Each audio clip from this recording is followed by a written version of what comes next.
New game. This is a fictional interactive narrative.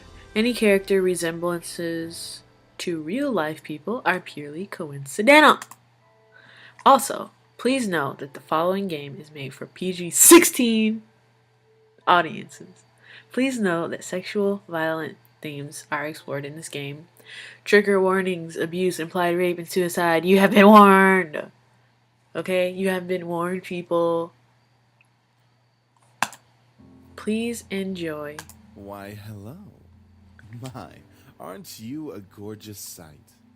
Can I be honored enough to know your name? No, you can't. Mika. Okay. Fine, I'll tell you. Matter of fact, no. I'm gonna be kidding.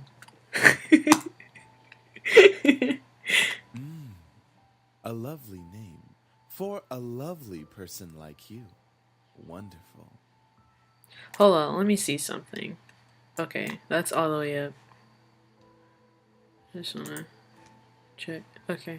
Eric, do your job. Very well. This game was produced by Seraphim Entertainment under the direction of Michaela Laws and is powered by Ren'Py Visual Novel Engine. We truly hope you'll enjoy this story. I know I'll enjoy it since you'll be in it. Ew! Eric. Okay, I hope that's not too loud. Fine, fine. Farewell, my sweet. Somewhere. Oh shit, okay. That was loud for me.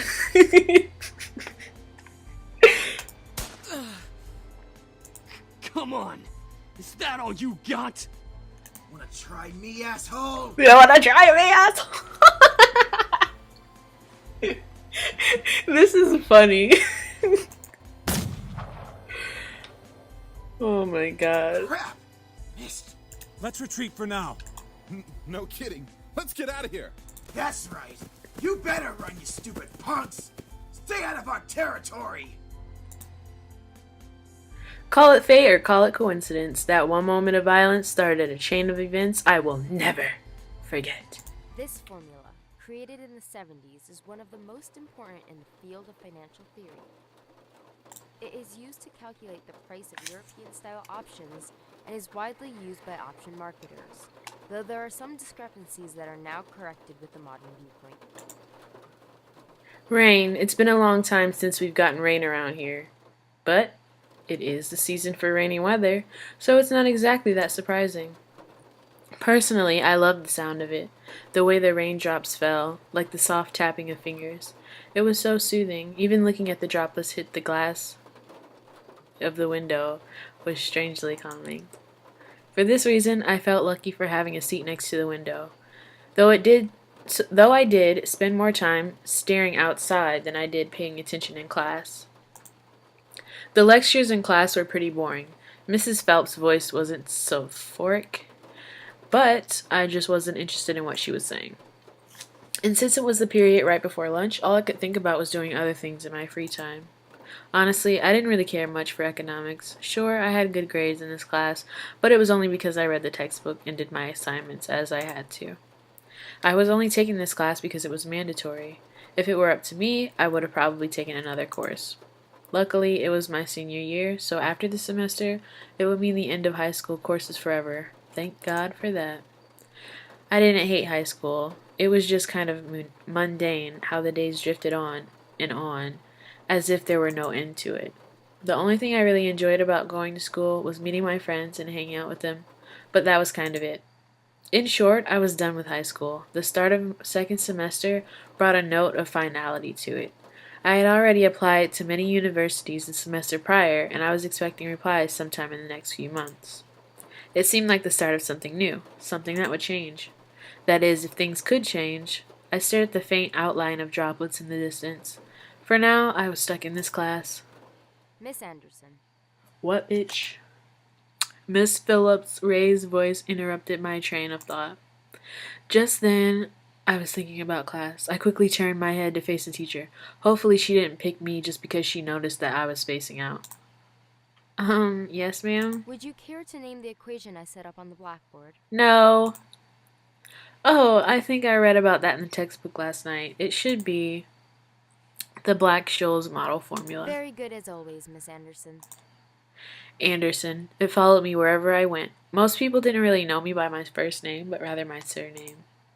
I no doubt since the surname was the trademark of the internationally famous and philanthropic Anderson Family Toys, and because the founder was my own grandfather. Wait, hold on. I want to turn this down. Okay, I won't turn it all the way down, but just a little bit. Okay. Suzu, one of my best friends, turned around and proudly gave me a punch to the shoulder. Kick ass, girl. From beside me, I heard Naomi, another one of my best friends, clearing her throat in obvious disapproval of Suzu's choice of words. She means good job. Miss Capini, Oi. care to tell me who the creators of this formula were? Some guys named Black and Scholes. Fisher Black and Myron Scholes. Very good, Miss Patterson. Show off. Better study next time, Suzu. Be like us and study once in a while. Suzu rolled her eyes for... What? Where's the 4 at, dear? Suzu rolled her eyes and slouched into her chair as Naomi gave her a small smirk. She always pouted when Naomi showed her up. That's the end of today's lecture. Now, let's separate into groups and work on your projects. Remember, everything is due on Monday. Go ahead now. Before I knew it, Suzu and Naomi had scooted their desks to align with mine, and we turned into the 3 Musketeers. Whenever the teacher let the students decide on groups, we always grouped together in our little trio. It was a sheer stroke of luck that we all managed to be in the same class, so we had to at least take the opportunity and stick together as much as we could. Besides, we were most comfortable around each other than, say, compared to being around any other classmate. It just made sense for us to put our heads together for any kind of project. I took out the poster we were working on and rolled it open onto 3 desks. We were pretty much finished with fulfilling most of the guidelines for the project, though we did still have to add a few finishing touches here and there. After working on making the poster a bit prettier, we sat back and inspected our work to see what we still had to do. Naomi, as usual, was the first to look for any issues. She slightly tapped the pencil against her chin, staring intently at the project. Alright, so let's see. We finished the budgeting section, the building leasing, and the cost for labor. What else do we need? Suzu straightened up to look at the poster and stroked her chin. After a few seconds, her face brightened and she spoke up. How about a company name? Huh? Did we really skip over that? Of course we did. You always go straight into the logical statistics and stuff that you completely skip over the fact. We need a name for our project. At least we caught it this time. What do we name it? Not sure. What do you think? It always came down to me. Whenever there was something to be named or titled, I was the master of an ending decision, even when I didn't want to be. I like Trinity Corporations. That is way too predictable. How about the Dragon Company? What do dragons have to do with our project? What? It's a totally unpredictable name. It's hot. But our company sells bubblegum. Who said we can't produce spicy bubblegum? What do you think? Yeah. What do you think? Both of them looked at me expectantly, even though I wasn't quite sure myself. I didn't really want to choose sides, but if it were up to me, I would say neither, because both of these names are fucking dumb. But Dragon. Booyah! Dragon Company it is! Alright, now that we've decided on a name, now what? As we ended our name game, a giggle scrambled my thoughts. Huh? Who was that? Ignore it, it's just Lisette. I looked over my shoulder to see her laughing with her circle of friends, mostly comprised of popular people that were practically friends with everyone in school. And as a result, everyone in school knew them, and the center of it all was Lisette White. She sat with a posture that indicated she was still working, but that she was also ready to casually chat about her day. She had an endearing balance of charismatic and awkward, which readily which was readily apparent when she first talked to someone. It was easy to make her smile and laugh, and she was quite the comedian as well. Basically, she was perfect. Not that she was like a robot or something, but she was the student that everyone else wanted to be. Lisette was bright, easygoing, and above all, had her future laid out right in front of her. Unlike the average student, she knew what she wanted to do after high school, and as a result, she was confident and ambitious, though sometimes it could rub a lot of people the wrong way. Moreover, I had known her ever since I was young, but it had ultimately resulted in a rivalry that continued today. Of course, my friends knew what was between us, and upon seeing me glance at her, they shifted their attention to her. She doesn't even look like she's working, in my opinion. Yeah, that bitch ain't even working. She's sitting there Probably talking. is, but she's too much of a stuck-up priss to allow herself to look like she's actually doing work. Who am I kidding? I be doing that. I used to do She that. may be a little off-putting, but she's not the giant priss that you're making her seem to be. The day she isn't a priss is the day I turn into you. What's that supposed to Ooh. mean? Never mind. It's about time. Let's bail. Damn. Damn, she did. Unsurprisingly, Susie was the first out of the classroom, slinging her backpack over her shoulder with ease as she quickly strolled out the door. Her seat isn't even closest to the exit, and she always manages to be the first one out of the door. I don't think I'll ever understand that. I wish I was as fast as her getting out of here. Heck yeah. Naomi folded her arms close to her chest, giving me a disappointed look. Oh, not you too. She's turning you into a delinquent. Just because I want to leave the classroom when it's time to go doesn't make me a delinquent, okay? Haha, it's a joke, Naomi. No, it's not a joke. I'm It's lying. not really funny. Man, you guys are slow. Are you coming or what? We heard you the first time. Not everyone has rocket boosters attached to their legs when the bell rings. Are you kidding me?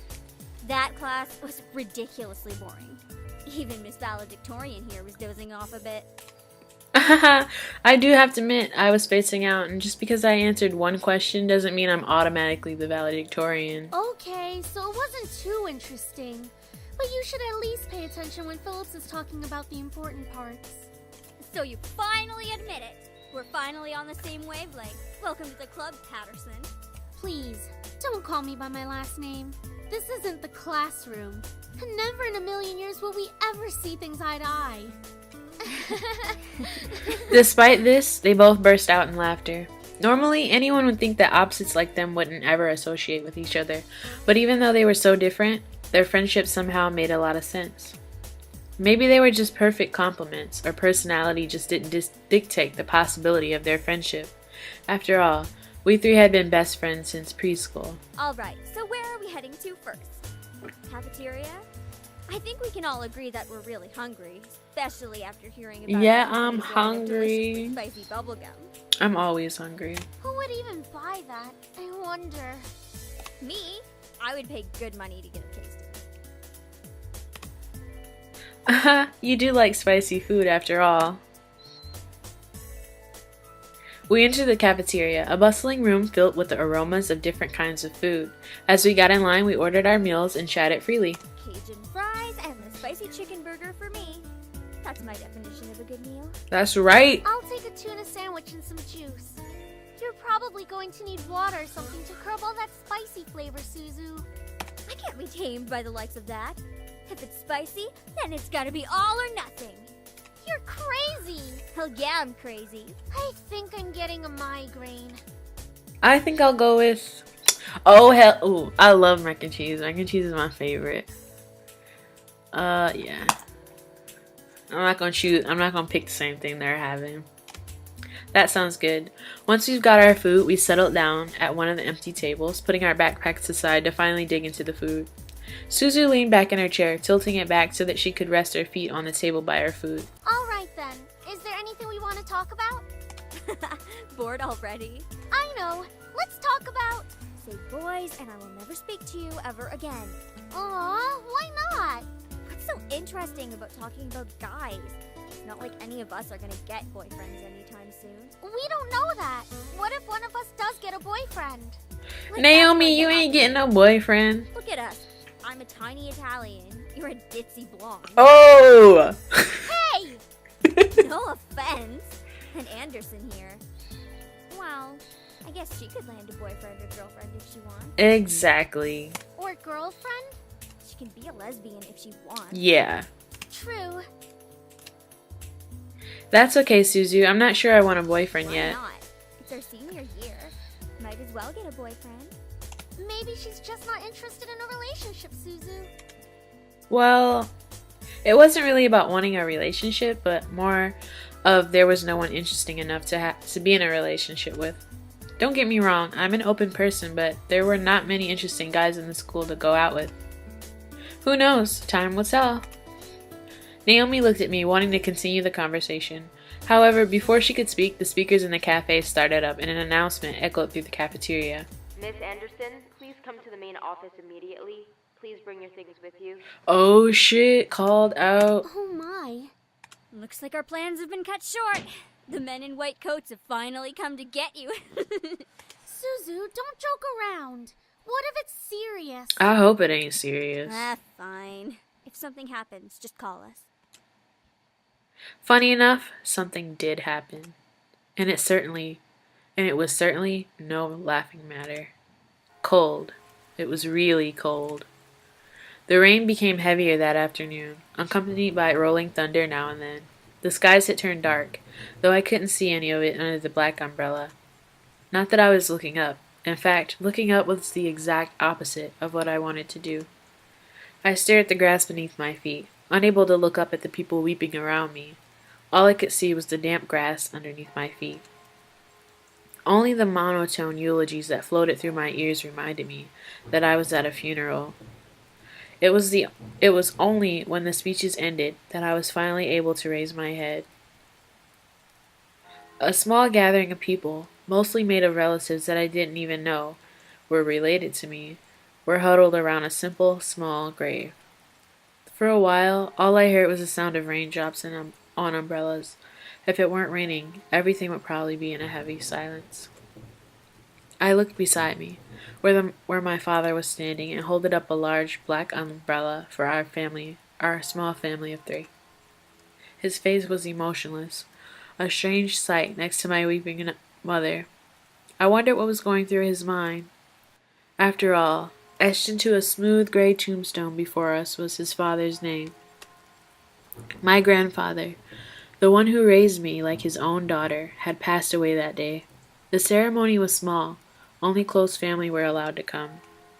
Slowly, though, people began to leave, leaving my father, mother, and me behind at the grave.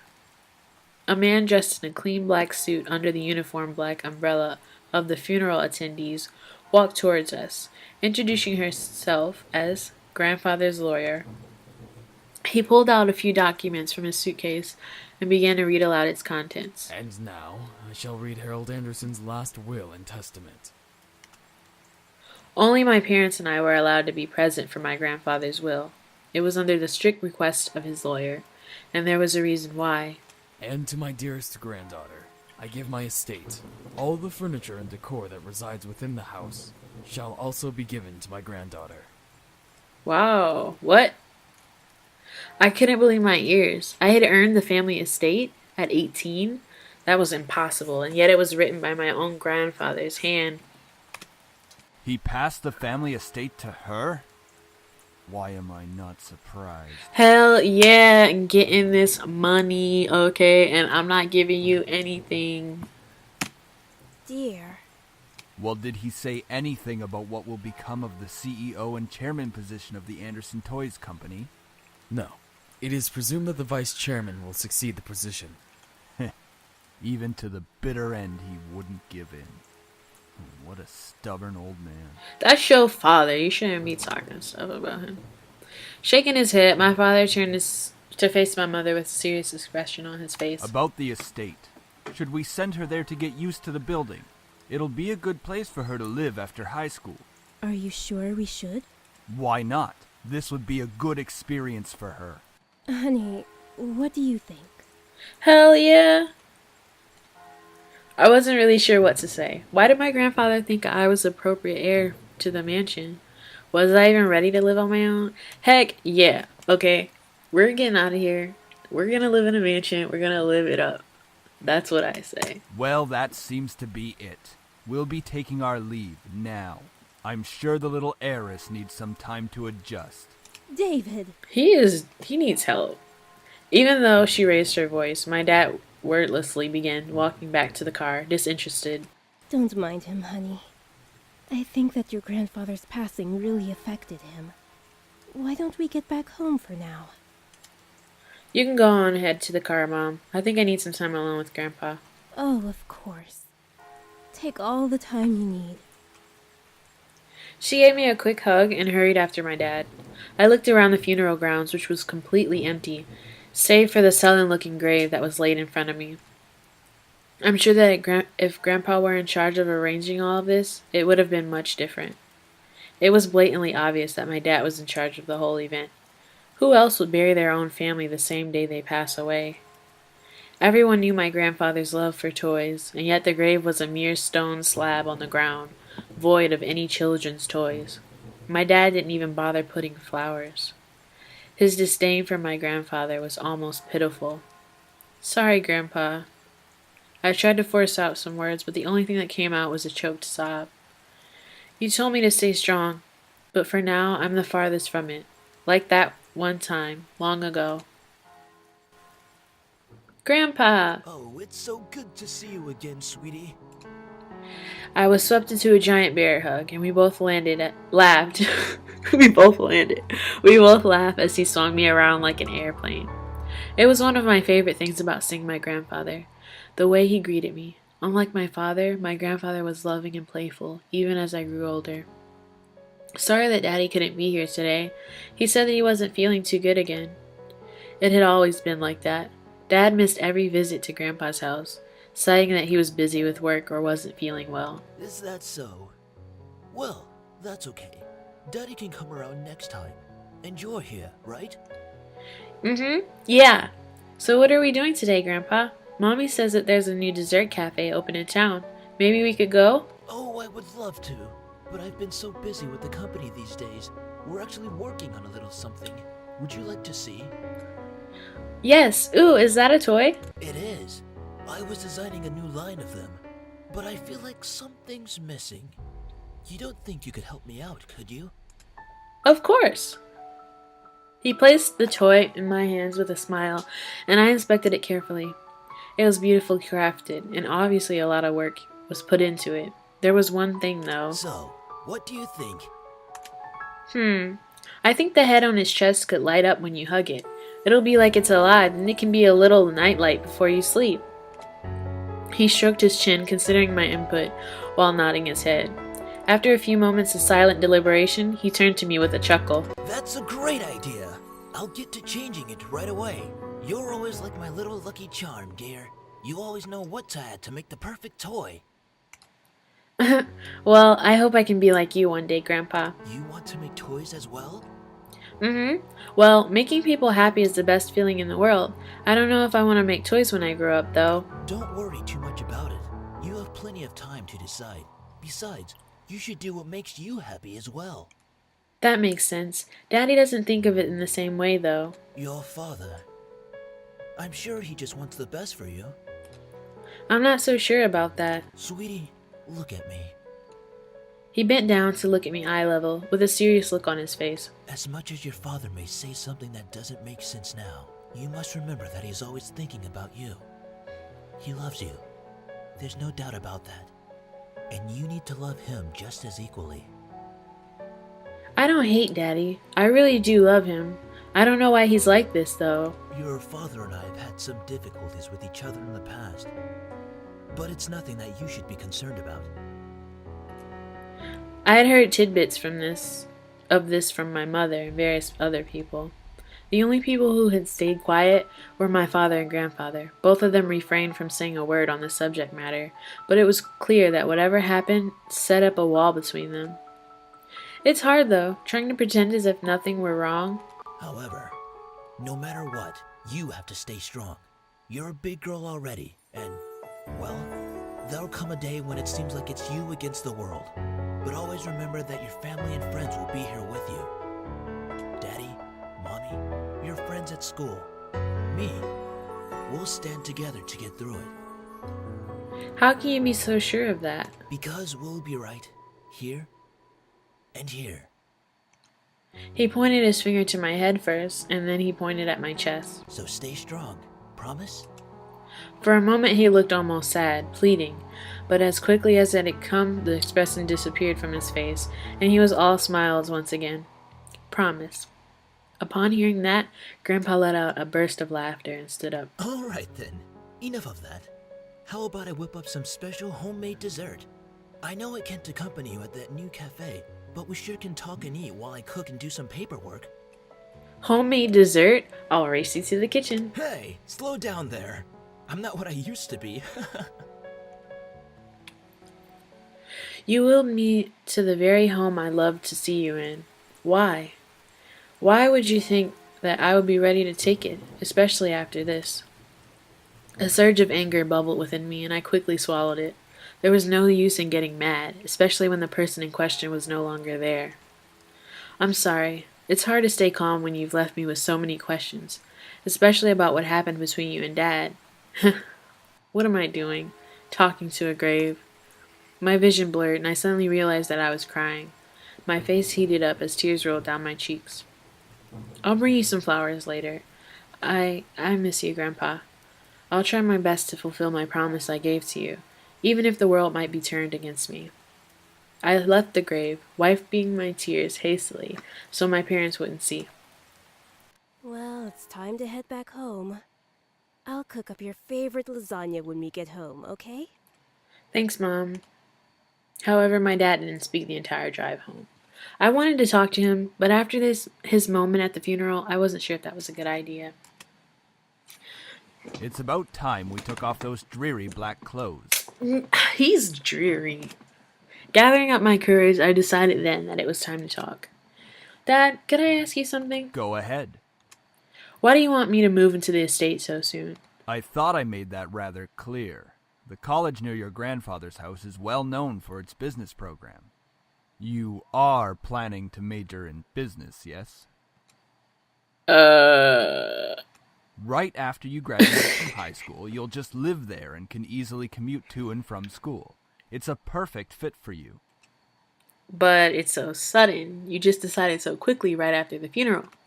Don't be so sensitive. If you're like that in the real world, you'll be crushed. I'm just saying that maybe we could talk a bit more about my future. In reply, my father rubbed his temples and sighed quietly. After you graduate from college, you'll work at Anderson Family Toys. I have connections since I am part of the board of directors, so you will be guaranteed a spot. That is what we talked about before, yes? But what if... Stop mumbling! But what if I don't want to work there? Don't be silly. It's the family company. Our company. I'm not just going to hand it over to some incompetent vice chairman. Well, damn, you gotta raise your voice. Fuck. He came closer to me and his face softened. Look, this is all for the best, okay? You may not know it right now, but you will appreciate it later. For some reason, when I heard him say that, something snapped in me. I wasn't exactly sure what it was, but it made me feel so angry. Do you even care that Grandfather passed away? Of course I do. Well, everything seems fine and dandy to you. Things couldn't be better. Excuse me? I don't like your tone, young lady. It's like nothing even happened at all. Like you just ignored the fact that he's no longer here. Do not raise your voice at me. What did he ever do to you to deserve this? My father's face hardened, crossed his arms, and erupted in angry laughter. Ha! You sure place him upon a pedestal, like he's some kind of venerated god or something. It makes me sick. You make me sick. Is that it? Are you happy seeing Grandfather dead? While everyone was grieving, were you holding yourself back from laughing in everyone's faces? Did you feel just a bit happier seeing him lying in the graveyard? Damn. A flash of rage crossed his face, and he whipped the back of his hand across my cheek. You don't know anything! Running your mouth like somehow you know everything that went on. when you're just a little girl that doesn't know how to Abuse. keep her mouth shut. Child abuse. You did not know my father. You did not know what he was capable of. Apparently he raised you. Is everything all right? What happened? Mom, he's abusive. Nothing. I'm not hungry. I think I'll go upstairs. Honey, wait! I quickly turned and ran upstairs to my room, slamming the door behind me. My breath came in short pants, and for a while I just leaned against the door to my bedroom, eventually sliding down to sit against it. My room is so cute. How did things become like this? My cheeks still throbbed, and I tentatively stood up and looked at the mirror to see how it looked. Hopefully it didn't bruise. Huh, what am I saying? Tears formed in the corner of my eyes, and I blinked them back rapidly. I couldn't cry for the second time today. I had to be stronger than that. Are you all right? Your father told me nothing happened, but you know your father. I'm fine. I just lost my appetite. The lasagna's done, though. And I don't want you skipping any meals. Are you sure? Yeah, don't worry about me, Mom. I'll come downstairs later to eat. You're not telling me the whole story. I just don't want to eat right now. Please, dear. Tell me what's going on. I wish you would tell me why you're being like this. I wanted to tell her. A part of me was screaming to tell her what Dad had done. At the same time, I knew she couldn't fix anything. Besides, I was moving out regardless. I remained silent, letting the event remain in the past. Well, I'll leave your food on the table if you want to eat it later. Finally, my mom left me alone. It was strange to think that she was only a few inches Oh, shoot. Sorry. It was strange to think that she was only a few inches away from me, only separated by a single wooden door.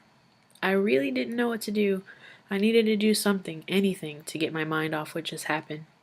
Anything would be better than thinking any more about the pain still radiating from my cheek. I was going to move into my grandfather's house tomorrow. I should probably pack my stuff so I'd be prepared for tomorrow.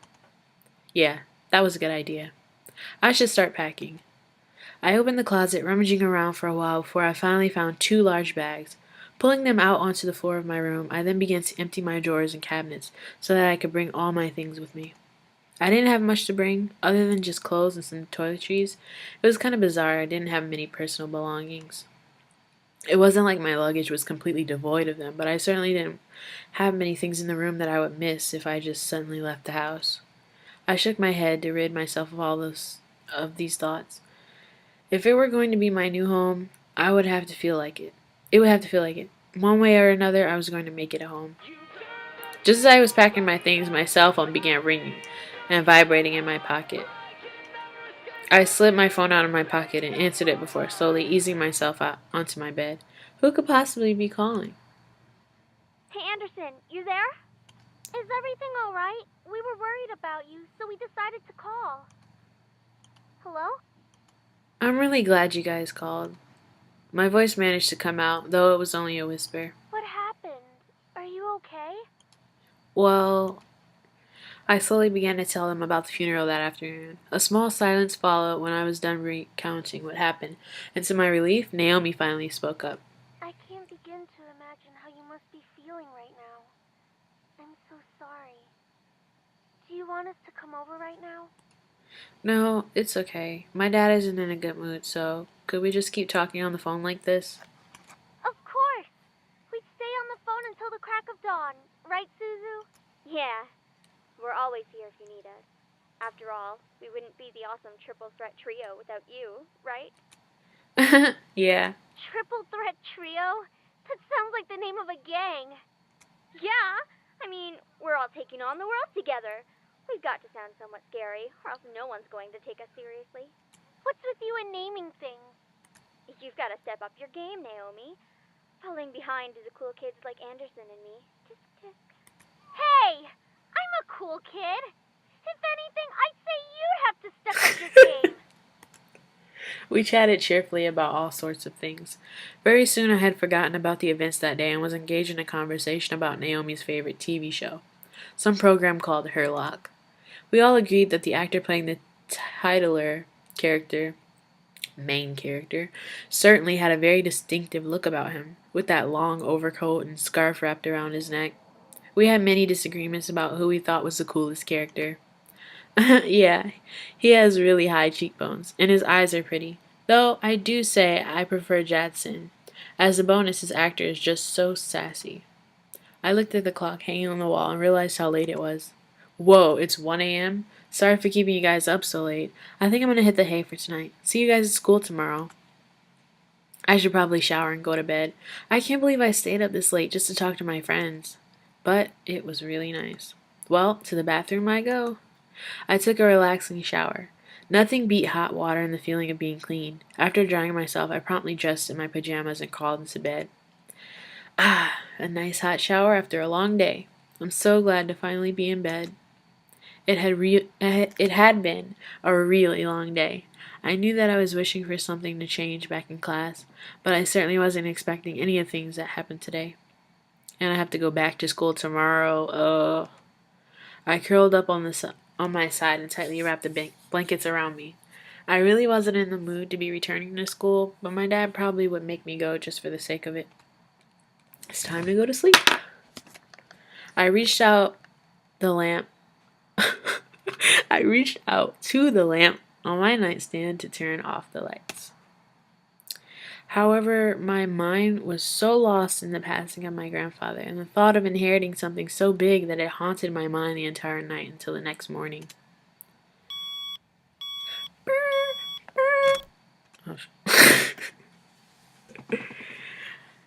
I shook my head to try to clear the sleepiness out of me to no avail. I really didn't get any sleep last night. Alright.